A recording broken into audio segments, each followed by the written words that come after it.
What's going on? YouTube Metal Complex here, and welcome to episode 19 of The Knife Guy. If you are new to my channel, or you just came out of some weird corner of the internet and you have no idea where you are, I am a knife guy. I am a knife enthusiast, knife collector, knife user, a knife person of all sorts.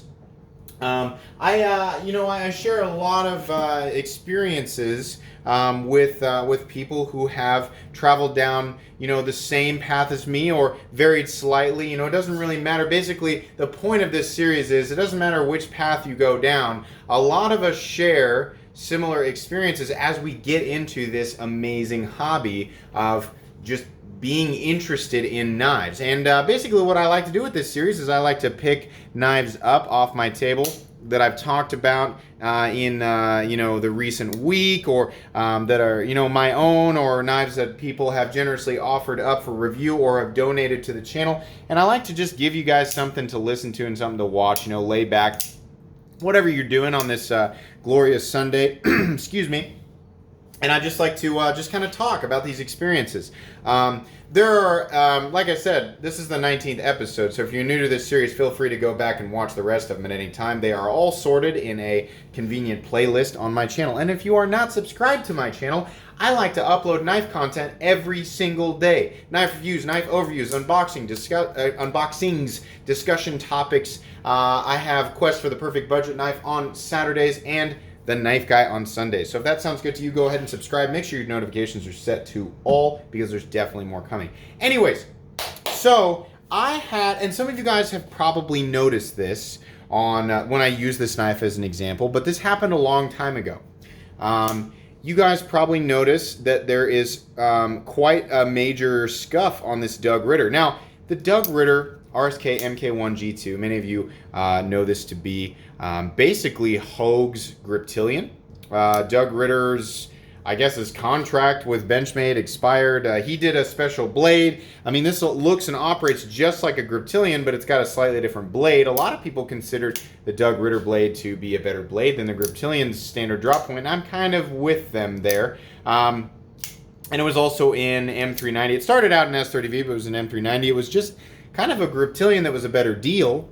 And then whatever, I'm not sure exactly why Doug Ritter left or stopped with Benchmade and started working with Hogue, but the patent also ended or timed out, I guess, for the Axis lock. So Hogue took advantage of that and created the Able lock.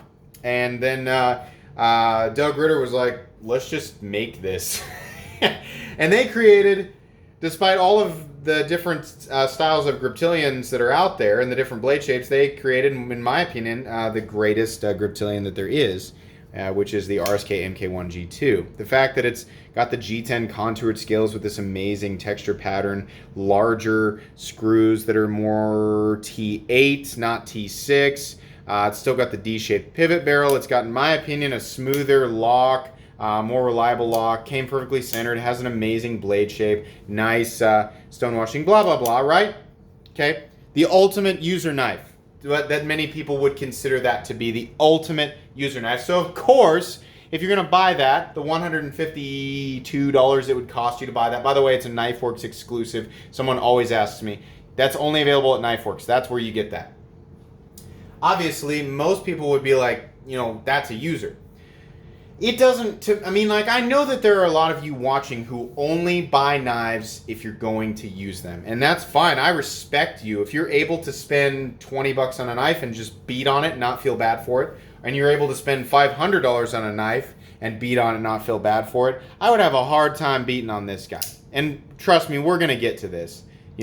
This was $515 at base and then another 200 bucks for the scale. That's an expensive knife. Obviously made to be used, but it's very expensive. So if I put a scratch on that knife, that's going to make me feel bad, right? Same thing. If I put a scratch on even any knife, when it's even like any brand new knife, take this steel FH11 that Neves Knives sent along with some others for me to take a look at in the budget category. If I purchase this knife right now, despite my buying habits with knives, I like knives anywhere from 20 bucks all the way up to, I think my most expensive purchase was the Praetorian Tie, and I got a smoking deal on that guy, but it was over $1,000. No matter what, I feel bad the moment I put my first scratch on it. But as soon as you put that scratch on the knife, it's kind of freeing. It's kind of like, okay, I can use it now. I can use it for whatever and not have to worry about it, right? You guys know what I'm talking about. Some of you will admit it and some of you won't, but I would venture to guess, that most of us experience this in some way, shape, or form. And I'll tell you exactly when it happened with this guy, and you're going to laugh. So a lot of times when I get a brand new knife, I carry it for a while, right? And then I carry a backup knife for when actual cutting tasks come, and I'm like, I've got the Hogue Ritter to make me feel good about what's in my pocket. Maximum preparedness, having this ultimate Griptilian by my standards and many others. But I've got my Victorinox Cadet in the back pocket because I know I'm going to turn the Hogue Ritter into, a dedicated user at some point, but I'm just not quite ready yet. I want to ease into it. I want to put a mark on it when I'm ready. I want to use the blade when I'm ready. I want to nick the blade up when I'm ready. So I'm going to use the Victorinox Cadet in the meantime. I'm going to pick some other stuff and flip it and talk about it just so I can get through everything. Anybody's interested in something on the table, I'll try and pick up everything and flip it like I usually do. So I'm doing a video, and you can go back and watch this on my Instagram. On my desk at work, I taped a piece of paper up like this, and I wanted to get a slow motion video of me dragging this blade across the desk, right? Well, I managed to get it. During that shot, what I wasn't realizing was underneath, like in between the rubber thing at the end of the table that keeps my arm from, I guess, getting scratched. It's like contoured and rounded off. There's a little piece of metal underneath that and between the actual material. And so while I was dragging this across it and I got the shot, I went back this way and did whatever with my knife. And when I turned it over, I realized, because I thought it was just rubber and nowhere near hard enough to scratch the M390, well, it was metal underneath. And it didn't get the blade. The blade is totally fine. But it definitely nicked the side of that up. And the stone washing really does a good job of hiding it for the most part. Watch this. Oh, yep, it's gone. But right here, you can see it a little bit. Right here, pretty much gone. And then at that moment, this is legitimately what happened to me. I turned it over. Excuse me, I hit the table. I was like looking at it, and I turned it over, and I went, oh, I scratched it. Oh, well, I guess it's a user now. That some of us, it depends on the person, it depends on the knife, right? At $150, I'm at the point now where I'm okay with that, It's kind of stings because I was like, I wasn't ready for you to be scratched yet, I wasn't ready for my babies to leave the nest. It's kind of like I would imagine when your kids go off to college. My kids aren't anywhere near ready to go to college, but it's like you gotta turn them loose. You gotta let them experience the world, Now, I would feel less bad if I owned this FH11 and it got scratched. I'd feel less bad, but I'd still be like, it's brand new. I didn't want it to be scratched yet. I wanted to enjoy its newness, its shininess for a little bit longer, right? Even the Rainbow Lady of the Sea, especially the Rainbow Lady of the Sea, the first time she cut into a box, many of you will know that this knife has never been cleaned or resharpened because it doesn't need to be. She's imbued with the strength of every unboxing I've ever done on this channel. Impregnated, however you want to say that. But even then I was like, oh, that pretty finish. And, it is freeing, but most of us, 99% of us feel some form of fleeting, emotion when you get your first mark on your blade, But it's a transitional thing. It's a freeing thing because you realize that one scuff, if the knife was truly perfect and it was so it came in and the blade was centered and there was no blade play and the actual cutting edge was perfectly symmetrical. We all have a checklist. At some point I'm going to do a video on my checklist. Like the moment that I open up a knife and I get it out of the box, I have a bunch of things that I check over. This knife was legitimately perfect. This is, in my opinion, this is literally one of the greatest folding knives of all time. It's actually on my top 15 greatest folding knives of all time video as number, I don't know what it is, number 8, number 7. But I'm sure you guys are like, wait, you don't know? It's your list. It's hard. That list was created out of months of emotion and and things changing places, so it's hard to like remember exactly where I put things. I know it's definitely on my top 15 of all time. That coupled with the fact that it was absolutely flawless and it was a representation of a knife that, or a culmination of a knife that was already an amazing design. Basically, I had this thing way up on a pedestal, so I was not ready to put a scratch on it, right? Even though I knew 100% that I had invested the $150 in that knife for it to be a user. I want to choose when. It's not up to anybody else. It's up to me, right? Sometimes I just want to carry it for a little bit, enjoy it for a little bit, right? Well, that day, the universe chose for me. Because now that this scratch is on there, it's still an amazing knife. Like I said, it didn't mess the blade up at all. The cutting edge, still razor sharp. Everything still functions perfectly. It's just got a mark on it. Now that there's a mark on it, I don't care. You know, I'm still not going to slam the blade into a box that I know that there's staples in there because I don't want to create extra sharpening work for myself. But as far as what I'll use it for, literally just today, I just got done cleaning the blade off. We removed a tree from my front yard that was here when we bought the house. My dad and I removed it. We just used a chainsaw. Well, I just haven't done it yet. I need to pour some stump killer on it, and it keeps trying to grow this whatever. It's like trees trying to like regrow into a tree from a stump. So there's a whole bunch of little mini trees growing out of it. And I've just been going out there and like ripping them out. Well, the bases of each one of those stems has gotten so thick. Today I had to use a knife, and guess what? This guy was in my pocket. So I just went at it, and I was digging in there and cutting into those things, and it works beautifully. This blade is awesome. Obviously, they're just little stems. They're not as hard as wood. The blade took 0 damage whatsoever. I literally almost cut myself there. But I realized after I picked it up, I thought, I have no reservations with this thing anymore, or very limited reservations. Had that thing not had a scratch on it, it would have been way harder to do that. Way harder to do that. Most of you guys know what I'm talking about. It doesn't matter what the steel is made out of.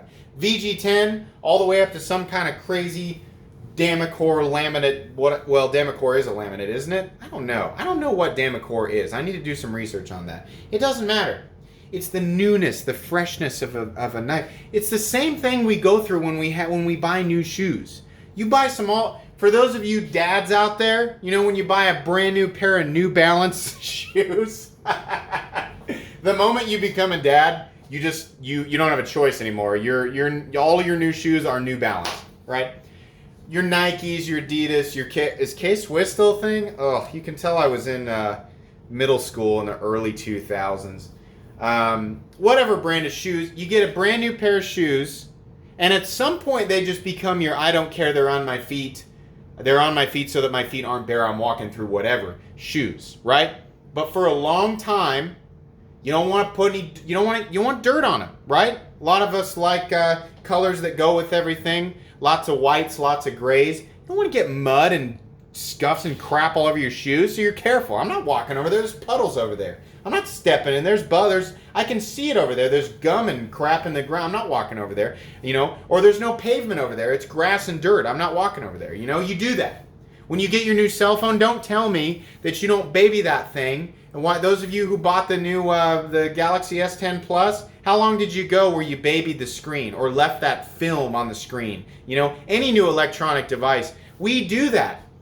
For those of you who don't do it with knives, I guarantee you do it with something else. When you buy a brand new vehicle, right? Have you ever bought a brand new vehicle and gone to pick it up on a day that it is raining or rained the previous day? How slow do you go when you get anywhere near a rain puddle in that new thing? Right when you get home, you can just clean off the wheels, but you just don't want to. You don't want to get it. You don't even want to get it dirty. The vehicle's made to go through, water and other elements of inclement weather. You just don't want to mess with it.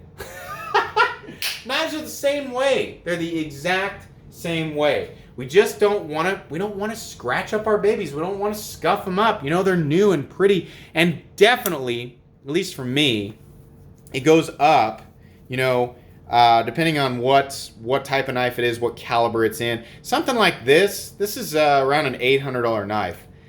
I would have been torn to shreds if I put a scratch on this. That's why you guys always watch me. These knives are spaced out, not touching each other on purpose. Some of my stuff is in here, stuff that I own, and some stuff that's in here is not mine. And regardless of the fact that Neeves Knives sent me a bunch of knives, they said, don't worry about scratching it, they're users. I can tell this Reich and this FH11 from Gonzo are users and they're budget knives. They're not mine and they're going back, so I'm not going to put an additional mark on it. I don't want these going back with any additional marks that they didn't come here with. I'm just careful about stuff like that, you know? Treat it like it's one of my own and it's brand new.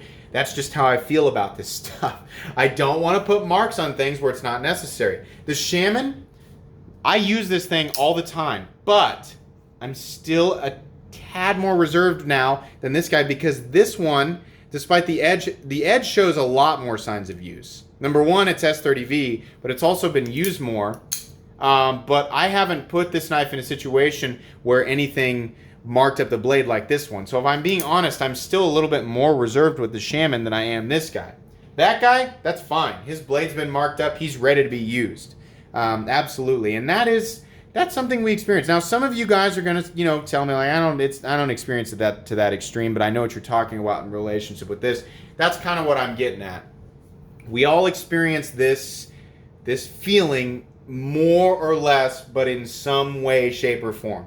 If you're going to sit down there and tell me that you have everything that you have ever purchased, everything that you own, you immediately use with no reservations and no worry whatsoever about any aesthetic, I don't believe you. There's at least one thing in your life, because we all work for the things that we want.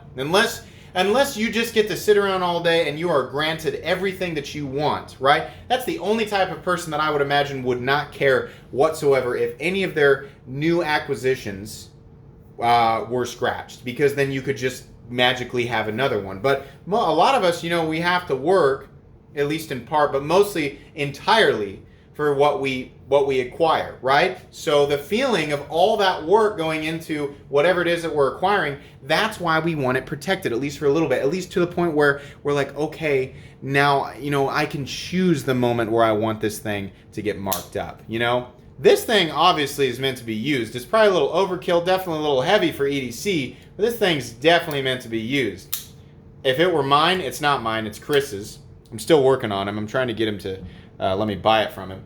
But if it were mine, I'd have a hard time putting a scratch on it, despite the fact that it's only a $60 knife. Yeah, that's right. For those of you who didn't see this unboxing, this Artisan Cutlery Proponent with brass scales and D2 and amazing fall shut action is only a $60 knife. Unfortunately, they're sold out right now. It's a Smoky Mountain Knife Works exclusive, but really, really cool. Yeah, I'd still have a hard time putting a scratch on it.